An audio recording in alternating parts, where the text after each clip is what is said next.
Bendiciones, de nuevo el maestro José Briceño transmitiendo por la buena 1330 desde Puerto Rico, de Yauco para el mundo, por ende internacionalmente estamos transmitiendo en forma, ministrando la palabra, verdades de reino, de verdades de reino.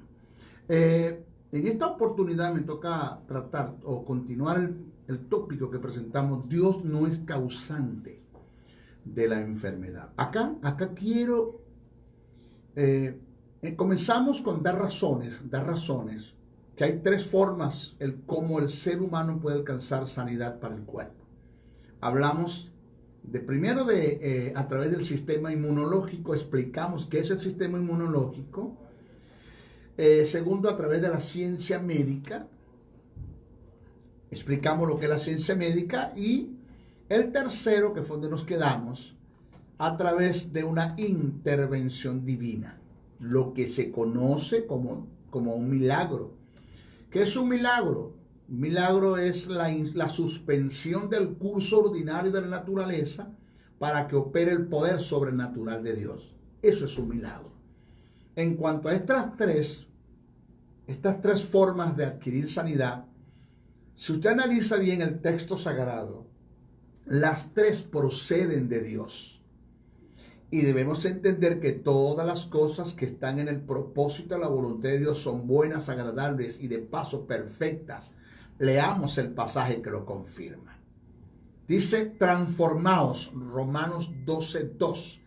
Dice: transformaos por medio de la renovación de vuestro entendimiento, para que comprobéis cuál sea la buena voluntad de Dios, agradable y perfecta. La voluntad de Dios es agradable y la voluntad de Dios es perfecta. No veo nada de agradable ni de perfecto en un cáncer. Cuando alguien dice que Dios lo permite, que es la voluntad de Dios, que Dios te está procesando, y para usted de contar. Santiago, el capítulo 1, verso 17, el apóstol escribió por el Espíritu: amados hermanos míos, no erréis. Toda buena dádiva, o sea, no te equivoques, no te enredes la vida, no te desfases de la verdad del reino. Toda buena dádiva y todo don perfecto desciende de lo alto, del Padre de las luces. No hay mudanza. Óigame, si en Dios no hay mudanza ni sombra de variación, eso indica que esto tiene que ver con la inmutabilidad de Dios. Quiere decir que toda buena dádiva viene y vendrá de Dios, porque Dios no cambia. Yo no veo nada bueno, agradable y perfecto en un cáncer o en cualquier tipo de enfermedad terminal que venga una persona. Jesús, en una de sus enseñanzas, dijo: oiga el presente, oiga lo real, porque Jesús descubre el Padre, Jesús descubre el carácter de Dios, Jesús muestra el carácter de Dios. Jesús dijo: el que me ha visto al Padre. Eso está allí. Usted quiere conocer al Padre, estudie cristología, métase en una cristología, estudie la persona de Jesús, todo lo que tenga que ver con Jesús en las Escrituras, y ahí usted se va a dar cuenta quién es el Padre, cómo piensa el Padre, cuál es la voluntad del Padre.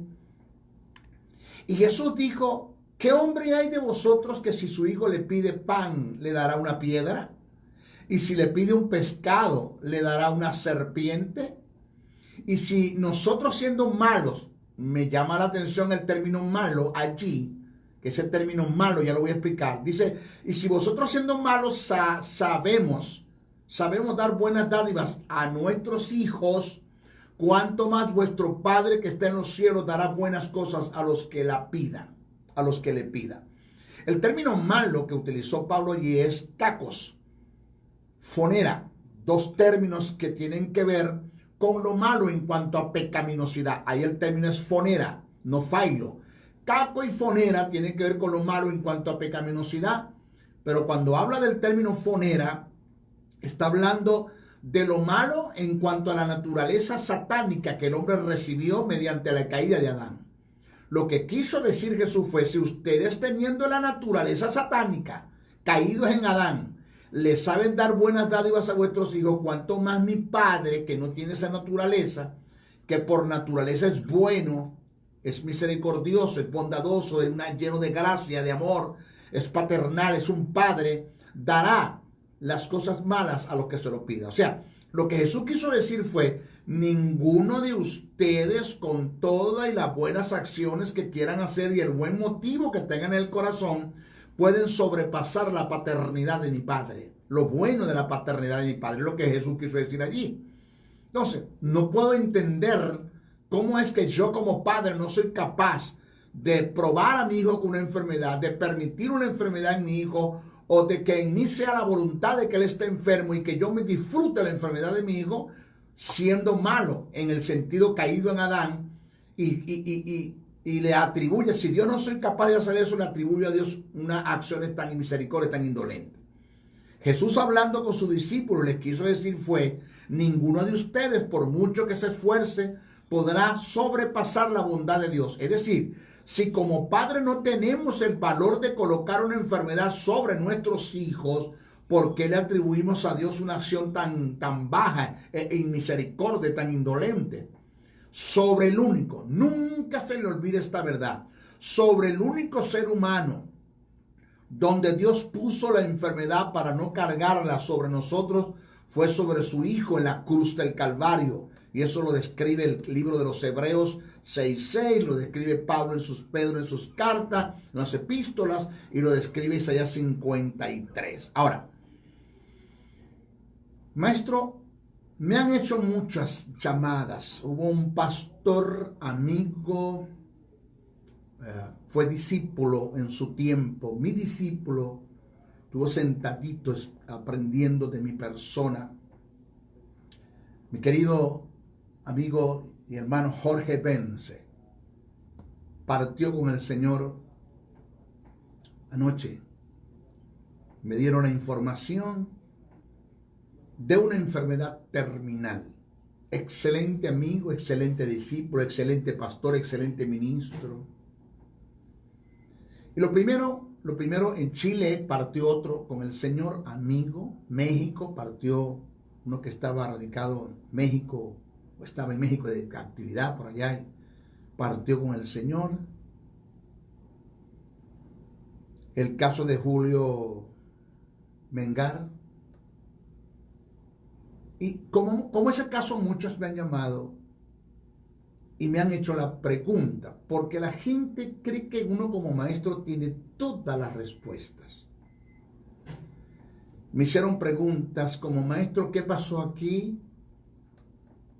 ¿Por qué Dios no sanó a fulano, a Perencejo y a Sutanejo?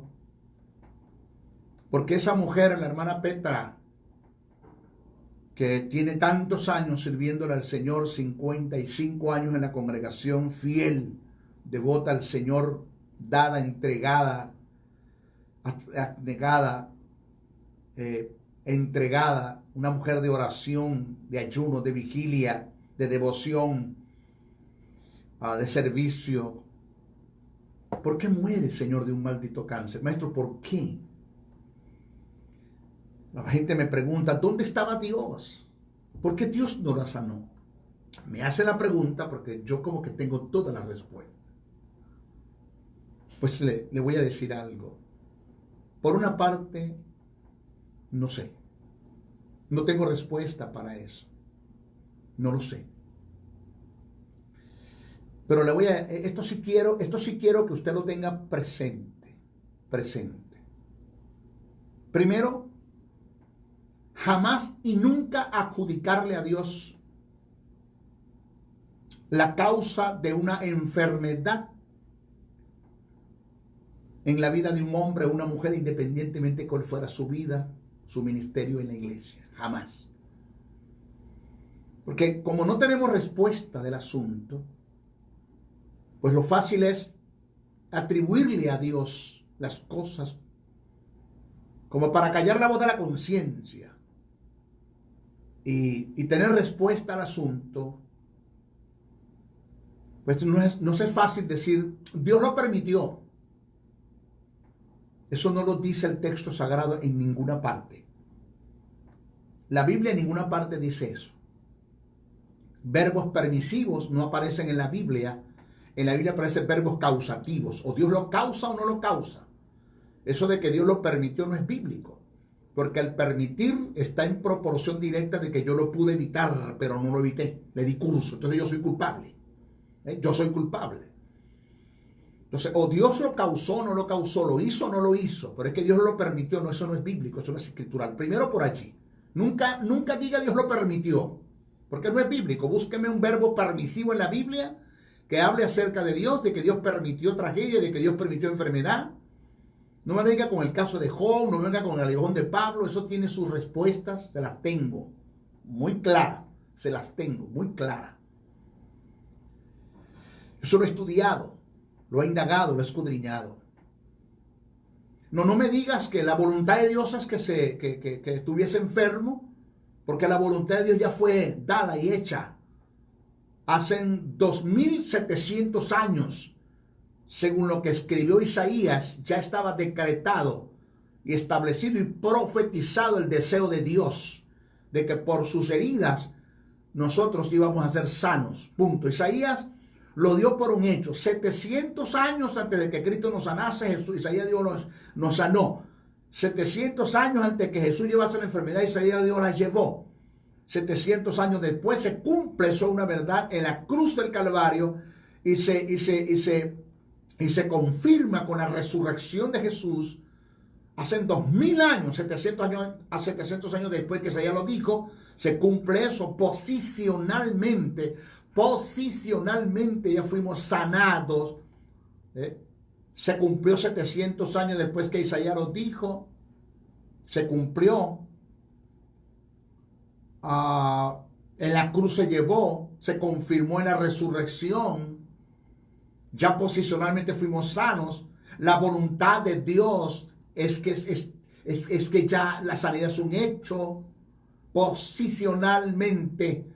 Ahora falta que eso que se dio en la cruz del Calvario posicionalmente sea una verdad posesional en nosotros. O sea, el que la sanidad esté a nuestra disposición ya fue un hecho. Ya Dios hizo eso. Ya Dios se lava las manos. Ya yo hice el trabajo. Lo hice en Cristo Jesús. Yo puse la enfermedad sobre mi hijo en la cruz del Calvario. Y eso quedó confirmado con la resurrección y quedó asentado en las Escrituras como verdad, como una verdad verdadera, como una verdad absoluta, que eso está una verdad equitativa ya aprobada por el Tribunal Supremo Divino del cielo. Es un hecho. Ahora le toca al Espíritu Santo, oído, le toca al Espíritu Santo hacer esa verdad, posicionar una verdad posesional en la vida del creyente. Pero oído, en la vida de los que aceptan el plan de salvación, pero que no se da de la noche a la mañana, ni es soplar de hacer botella. Hay principios de reino y principios universales, el cual yo tengo que cumplir para que eso se dé. Entre ellos está, por decir algo, una vida de santidad. Si yo no desarrollo una vida de santidad y me enserio con Dios en una vida de santidad, entendiendo lo que es santidad, que tengo sentido de traslado, que fui trasladado de las tinieblas a la luz, que nada hago en las tinieblas, que debo entender que yo soy embajador de Cristo para el mundo y no un espía del diablo dentro de la iglesia. Debo entender que tengo que tener sentido de conveniencia, que todo me es lícito, pero no todo me conviene. Yo voy a entender que tengo sentido de honra, voy a honrar a Dios por encima de todas las cosas. Voy a entender que tengo sentido de agradecimiento, soy agradecido a Dios. Entender que tengo sentido de propósito, que hay un propósito de Dios en mi vida. Entender que debo tener sentido de amor, que debo amar a Dios sobre todas las cosas, que nada en este mundo debe ocupar el lugar que le pertenece a Dios, si no se convierte en un ídolo en mi corazón y le quito el lugar que le pertenece a Dios, y eso es pecado delante de Dios, eso es idolatría. Nada debe ocupar el lugar que le pertenece a Dios, ni la fama, ni el dinero, ni la inmoralidad sexual, nada debe ocupar el lugar de Dios. Es un principio, porque sin santidad nadie verá al Señor. Verá cómo manifestado, no lo va a ver manifestado ni en su finanza, ni en su hogar, ni en su ministerio, ni en su salud, ni en su empresa, en ninguna parte, sin santidad. Pero hay otro principio que debo cumplir, ¿cuál es la fe? Porque la santidad y la fe son como dos rieles por donde el tren de la vida del hombre se tiene que dejar guiar. Si uno de estos dos me falta, ya no hay movilidad, el tren no se puede mover. O si uno de estos dos rieles se tuerce, el tren se descarrila y hay un accidente, puede haber hasta pérdidas de vida. Yo tengo que mantener estos dos rieles. ¿Cuál? La santidad y la fe, porque sin santidad nadie verá al Señor y sin fe es imposible agradar a Dios. Son dos principios del reino. Porque el primer llamado que Dios me hace a mí, después del llamado a la salvación, es el llamado a la santidad, y el segundo es el llamado a la fe. Son dos carreras que yo debo aprender a correr, a mantenerme allí, a contribuir, a aportar para las dos. Caminar en esos dos, porque ya fue hecho la sanidad. Entonces, se puede dar causas de que por quebrantar uno de estos principios no se dio la sanidad posesional. Pero como yo no conozco las escrituras, su nombre es gloria, solamente leo Biblia, no estudio, no indago, no escudriño, no tengo una vida en el Espíritu. Soy guiado por el Espíritu para conocer las verdades del reino, el pensamiento de Dios, la verdad de Dios, la verdad absoluta de Dios, la forma de Dios pensar. No conozco esas cosas, pues fácilmente se me ocurre lo más fácil decir, Dios lo permitió. No, cuidado. Esa fue la voluntad de Dios, no, la voluntad de Dios fue un hecho en la cruz del Calvario. Fue un hecho posicional. ¿Quién lo hizo? Dios en Cristo. Oído. Ahora le toca al Espíritu Santo hacer esa verdad en nosotros, pero tiene que haber fe. Porque, oiga, la fe es el complemento de la palabra. La palabra es el complemento de la fe. Pero la fe en la palabra es el complemento del Espíritu. ¿Veo? Repito, la fe es el complemento de la palabra. La palabra es el complemento de la fe, pero la fe en la palabra es el complemento del Espíritu. O sea, podemos tener el Espíritu en nosotros, que está en nosotros, morando en nosotros, pero jamás el Espíritu Santo podrá ejecutar la palabra como espada, porque la espada es de Él, no mía.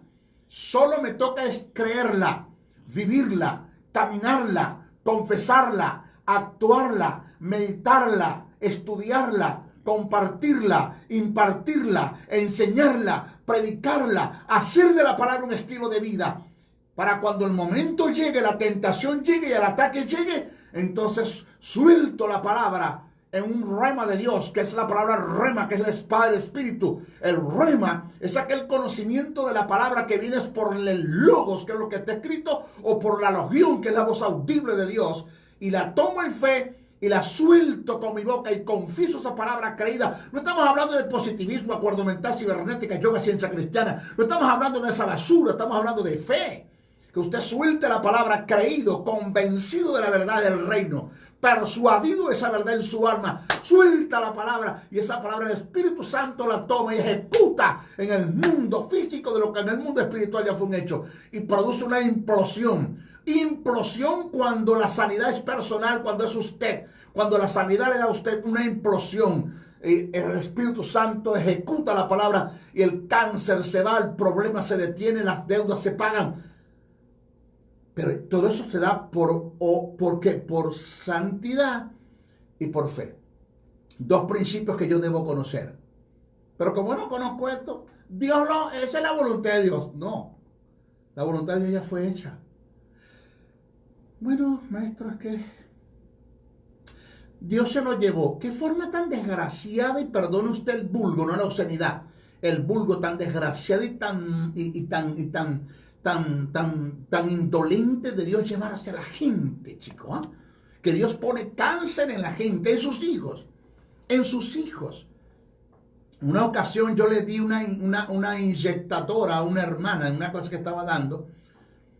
Porque se levantó y me dijo, maestro, pero es que a veces Dios nos prueba con enfermedad. La palabra prueba para referirse a Dios es doquimazo, que es una prueba que viene con la finalidad de hacerte ver la falta de madurez que tienes en el área donde se te está probando. Pero Dios no te prueba para conocerte. Es que Dios me está probando para conocerme, maestro. No, ya Dios te conoce. Dios te prueba para que vos te conozcáis. Porque Él no tiene que conocerte, ya Él te conoce. Dios te prueba para que vos te conozcáis. Y cuando Dios te prueba con su carácter, con su palabra y con sus hechos. Nunca Dios te va a probar con aquello que está en contra de lo que Él es, con aquello que está en contra de lo que Él ha dicho y con aquello que está en contra de lo que Él ha hecho. Y si Dios usa la enfermedad para probarte, entonces estaría en contra de lo que Él es, porque Él es mi sanador. Estaría en contra de lo que Él ha dicho, porque quedó establecido en la palabra que por su herida yo fui sano, y está en contra de lo que Él ha hecho, porque ya Él llevó la enfermedad sobre su Hijo en la cruz del Calvario. Es un hecho. Eso no puede ser, eso no es bíblico, eso no es escritura, es una aberración, eso es una blasfemia en contra de Dios. El que un predicador se suba a un púlpito y diga que Dios permite enfermedad, que Dios prueba a su pueblo con enfermedad, que Dios se lleva a la gente con enfermedad o que Dios te está probando con una enfermedad. Porque como no tiene respuesta, pues es más fácil decirlo así. Eso no funciona, eso no es bíblico, no es escritural. Maestro, ¿qué pasó entonces? Solo ellos lo saben y Dios lo sabe. De una cosa estoy seguro, estos son dos puntos cardinales. Dios y el hombre. Dios y el hombre. Oiga bien, Dios y el hombre. Si algo sale mal, tiene que ser de la parte del hombre porque Dios no se mueve. Dios está allí. Dios es fiel. Maestro, ¿dónde estaba Dios cuando mi esposo murió de cáncer? En el mismo lugar que estaba cuando estaban matando a su hijo en la cruz del Calvario. Ahí estaba Dios en el mismo lugar. Dios está allí.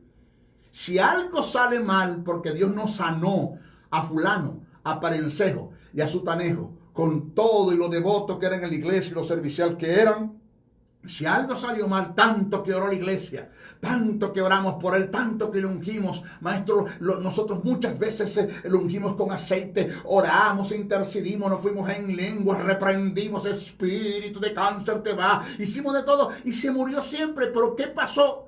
Solo Dios y él sabe qué pasó.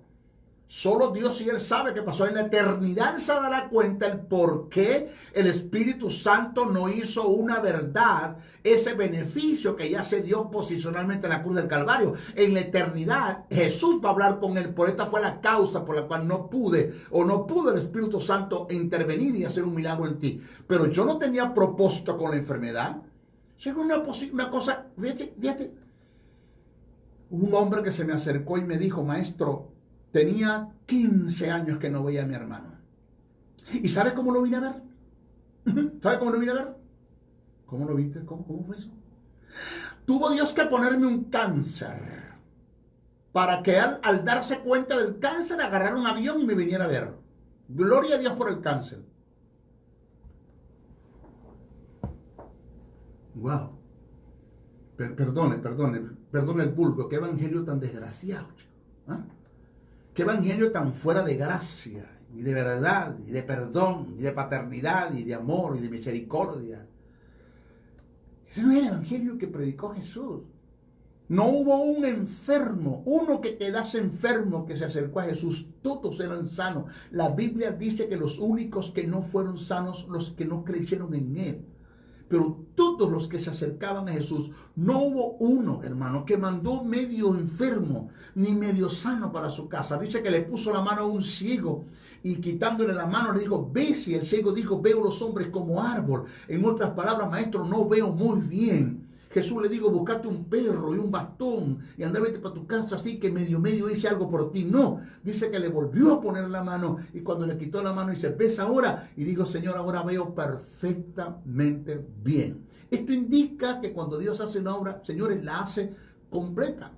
Lo otro que yo estoy claro en el asunto, te lo demuestro por la Biblia. Oído, cuando Dios te sana de cáncer, tú no mueres de cáncer. Tú no mueres de cáncer. Cuando Dios te sana de SIDA, tú no mueres de SIDA.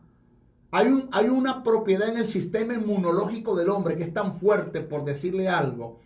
El que le da, en Venezuela le decimos lechina. Aquí se le dice tali. Aquí se le dice viruela. ¿Sí? Sí. Sí, que burbujas en la piel. Varicela. Varicela. Acá se le dice varicela. En Puerto Rico, en Venezuela se le llama lechina. ¿Sabe que hay una propiedad en el sistema inmunológico que el que le da esa enfermedad una vez no le vuelve a dar dos? No le vuelve a dar otra vez porque queda inmune esa enfermedad. O sea, el sistema de defensa se activa tanto en contra de esa enfermedad que nunca más esa enfermedad vuelve a entrar en ese cuerpo. No puede, no entra, no se desarrolla más. Eso es un misterio, pero está allí. Así pasa con el que Dios sana de cáncer. Eso de que, ay, la hermana Petra, mira, si hay una hermana Petra, no es usted. Eso es una forma del maestro de diseño predicar. Ay, la hermana Petra, ¿se viste que la hermana Petra murió? ¿La hermana Petra? Sí. ¿Cuál? La hermana Petra, la que tenía cáncer, ¿te acordáis que Dios la había sanado? ¿La había? Sanado. ¿De qué le había sanado? De cáncer. ¿Y murió de cáncer? Sí, el cáncer volvió. Perdón. Perdón. Cuando Jesús maldijo la higuera, nadie más comerá fruto de ti. Nadie más comió fruto. Cuando Jesús sanó al muchacho que estaba en el estanque de Bethesda y lo sanó y lo levantó de esa enfermedad que tenía 40 años en ese lugar, tiempo allí. Después se lo consigue en el templo y Jesús les dijo, mira que has sido sanado, no peques más para que no te venga algo peor. ¿Qué quiero decir con esto? Que la enfermedad puede ser reincidencia del pecado, pero no va a ser la misma enfermedad. Va a venir otra cosa, la misma no va a venir. Porque cuando Dios te sana de una enfermedad, te sanó por completo que tú nunca vas a morir de ese tipo de enfermedad. Por eso es que yo no estoy llamado, óigame, el creyente no está llamado a morir de ningún tipo de enfermedad, porque ya Dios enfermó a su Hijo en la cruz del Calvario para que tú no te enfermases.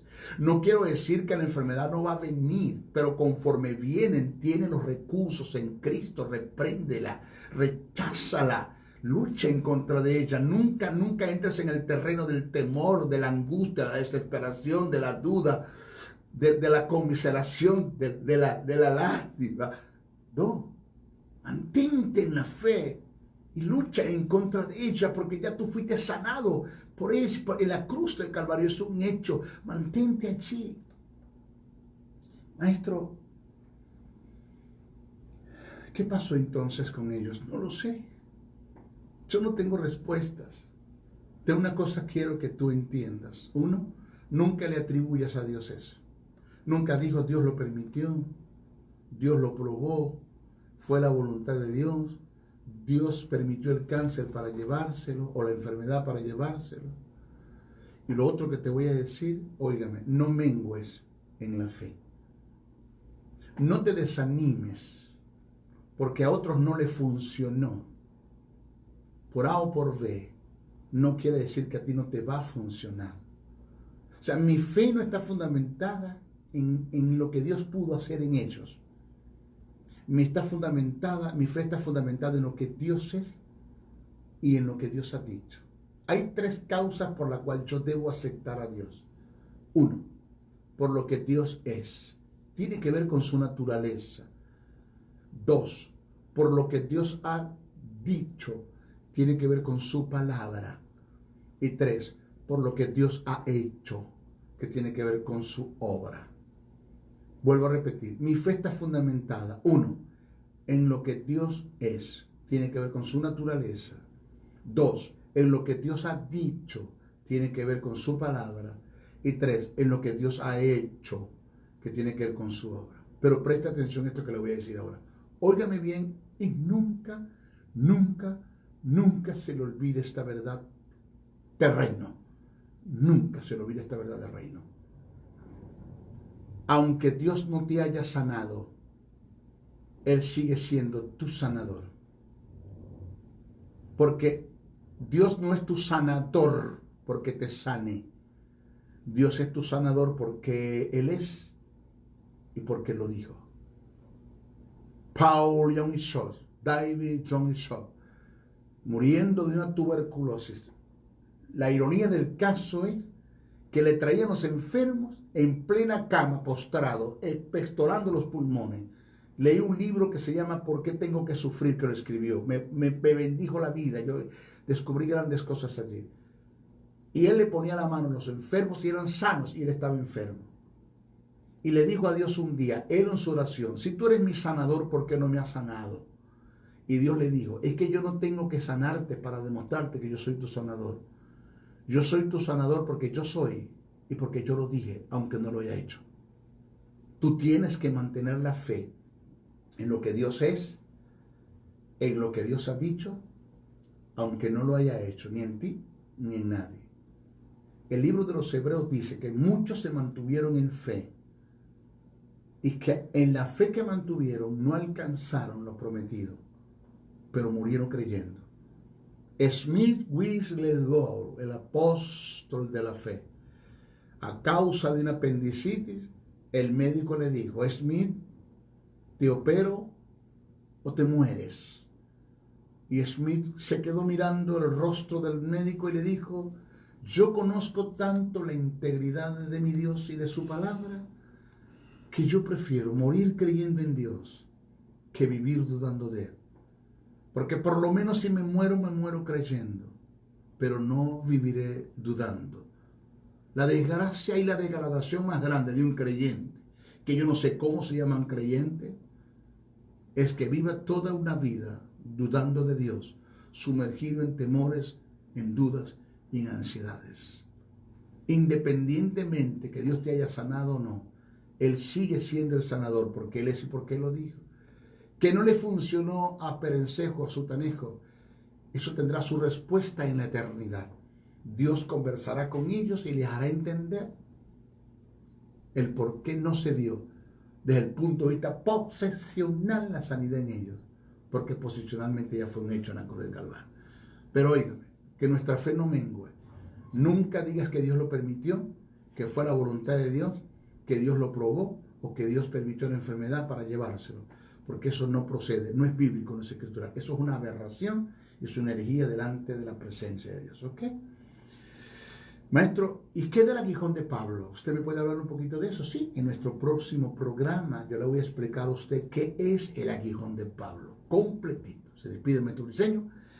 Bendiciones, bendiciones, bendiciones. Ahora voy con ustedes. Nuestro próximo programa vamos a hablar acerca de lo que es el aguijón de Pablo. ¿Qué pasó acá con el aguijón? Explíqueme eso, lo va a explicar usted. Bíblicamente, que el aguijón de Pablo no es ningún tipo de enfermedad. Se lo voy a demostrar por la palabra. ¿Okay? Me preocupa mucho las llamadas que me han hecho. Me hicieron una llamada por Jorge Vence, me hicieron una llamada por Julio Melgar. Muchas llamadas me han hecho por hombres de Dios que han muerto y Dios no nos ha sanado. ¿Qué pasó? No sé qué pasó, pero de una cosa estoy claro: Dios no tiene nada que ver con eso. Ni Dios lo produjo, ni fue la voluntad de Dios, ni Dios lo permitió, ni nada por el estilo. Nunca le eché la culpa a Dios. Pero segundo, que nuestra fe no mengue. Nunca vamos a menguar en la fe, porque nuestra fe no está depositada en ellos, sino en Jesús. En Jesús está depositada nuestra fe y en Dios. ¿Okay?